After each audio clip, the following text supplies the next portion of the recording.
Ladders, clans, adventure mode, loot runs, Nephalem trials, bounties, devil's hand, enchanting, guide gambling, and build-defining legendary mods, and a whole lot more have all been data mined.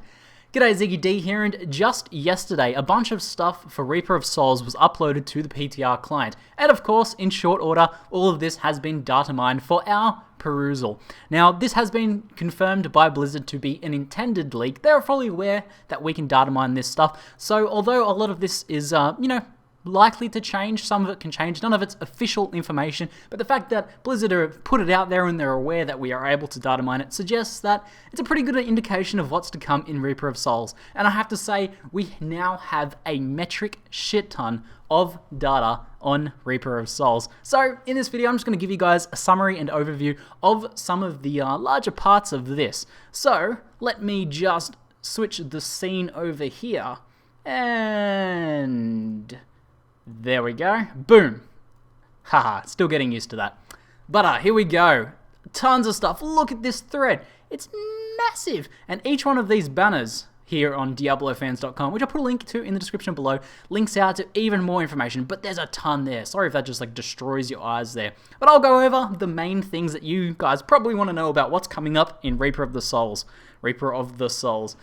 But I need to take a breath because I'm too excited. I need to contain my nerd splooshing at all of this information we have, and trust me, I'm going to be making a lot of videos on this stuff because it's all pretty exciting. And I have to say, Blizzard, you've really been listening, because a lot of this stuff is stuff that the community has been asking for. So let's jump straight into it. First up, one of the biggest things and changes that's coming to Reaper of Souls is, firstly, we're getting ladders. Bunch of different ladders, not too much info on the specific ways that they'll be doing ladders, but we're getting a ladders system finally. That means refreshing ladders that, will have a clean economy, and, you get a chance to, have that race, that excitement of a new ladder all over again. And on top of that, we're also going to have clans. It even looks like there's going to be something like clan ladders as well, that you can, have a ladder against your clan mates, or within your clan as well. So, pretty exciting stuff there. Next up, we have Adventure Mode. Adventure Mode is unlocked after beating Story Mode, and it allows you to essentially, it seems like it allows you to waypoint around any of the particular zones throughout, all of Diablo 3. So this is something that's been asked for repeatedly. People have been wanting a way to, get some stacks in Act 1, jump to Act 3, do some farming there, cherry pick all their favorite farming zones all in the one thing without going back and changing the quest and having to go through the storyline. You can now just jump all the way around in Adventure Mode. But Adventure Mode sets the scene for a bunch of other really cool stuff as well, not just that.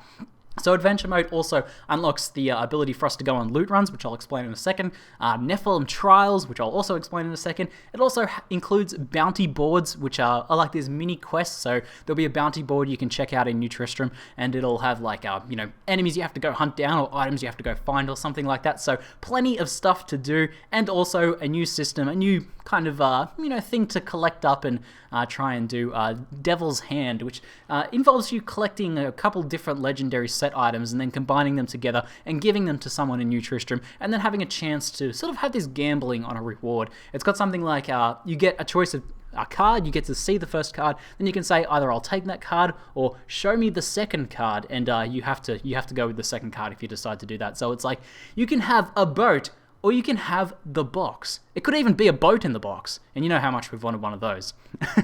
But anyway, the Nephalem Trials, which will be available from Adventure Mode, so once you unlock Adventure Mode by completing the Story Mode, you'll be able to start playing Nephalem Trials as well. These include things like Wave Trials, which are destroy enemy waves as quickly as possible. Extra time is converted. I'm actually going to switch back over to Just Cam here. There we go.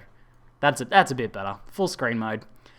You can have these wave trials where you destroy each enemy wave as quickly as possible. Extra time is converted to bonus experience and gold. So you're rewarded for speedy completion of the waves, and for being a better player and having a better build and having better gear and all that stuff. So cool stuff there. Challenge orientated stuff. Next up is Horde Trials in the Nephalem Trials. Slay an unending horde of monsters. This is something, oh man, I remember when Diablo 3 first came out, we thought, what if there was like this thing where, you know, like you have to defend yourself against an unending wave and see how far you can make it. How sick would that be? Well, we're getting something like that. Slay an unending horde of monsters, kill monsters before the timer ends to earn bonus experience and gold for every kill. Pretty sick stuff. There's also timed dungeons, loot Nephalem Relics to delay the dungeon collapse and earn time bonuses, so see how long you can keep that timer going.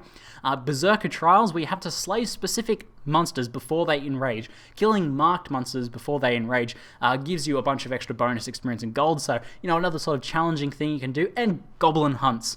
Find the treasure goblins before they all escape. Pretty cool stuff. And then loot runs, which have been announced, but we didn't really know too much about them. We've got some more info on those guys as well now. So while farming in adventure mode, there's a chance that certain enemies maybe, or just enemies in general, will drop a portal keystone from a loot run. This kind of harkens back to Diablo 2 a little bit. It's kind of similar to the Infernal Machine, but less about building. It seems more like it'll be a random drop.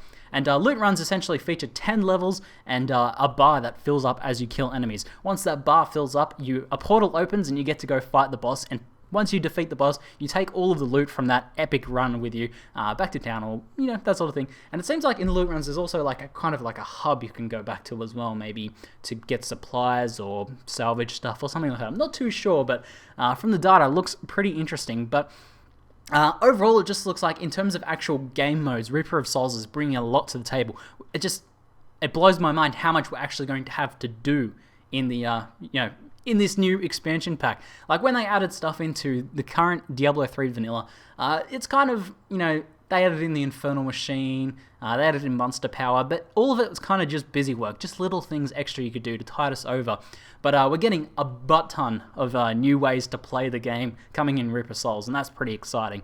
We've also got a bunch of other stuff coming, like ZiggyD is making a return, it seems, and he'll have obviously some gambling mechanics, so you can pay some gold perhaps and have a chance to get a really rare item off him, or get something really terrible. But that's pretty cool. There's also tons of unique and build-changing legendary mods there. There's a big list of them. They're all listed to be on rings, but I think that's just for testing purposes. And a lot of these mods look really cool. Some of them that I'm excited about are really build-defining ones, change the way skills function. For example, there's one for Strafe on the Demon Hunter that reduces the hatred cost to 0. There's one that makes light elemental arrow generate instead of cost energy. And there's also things like absorb holy, like 100% mitigation of holy, and you get to drain the life from that instead, Pokemon style. You know, use fire on a fire type Pokemon, it heals it. You can get some of that happening on your character. Pretty cool stuff. And in the Datamined info, there's also a bunch of story spoilers and even Crusader videos for the Crusader lore there, which is I'm personally avoiding, but you guys can check it out if you want. So there's literally way too much to go over all of this in one video, but I just wanted to give you guys a bit of a heads up that this info is out there, and if you have, a spare couple of hours, then you can go and read through it all. But over the coming days, I'll be releasing a ton of videos breaking down each one of these things and what we know new about it and how it will affect the game and how you will be able to, enjoy these things, or maybe even prepare for these things. But I'll break those down in separate videos. But I just wanted to give you guys this heads up. Pretty exciting, I have to say. Pretty mega hype for this game.